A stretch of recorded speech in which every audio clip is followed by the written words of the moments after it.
Welcome back to our channel.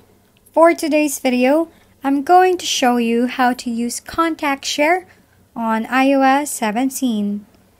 To use Contact Share, make sure first that you've created a contact poster.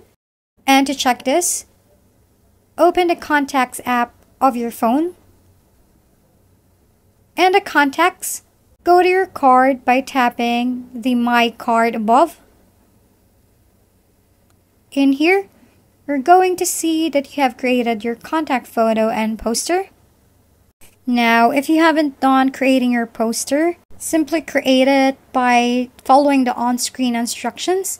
But if you really don't know how, kindly check our channel for the tutorial. Once done with the poster, you can now share it to other people. To share your contact, you need to bring the other iPhones running at iOS 17 and newer, then bring the top of both iPhones together and hold it for a while. Then a confirmation will show to your screen.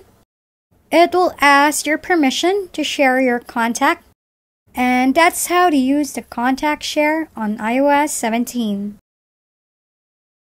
If you found this video helpful, please like and subscribe. If you have any questions, drop them below, and we'll see you on the next video.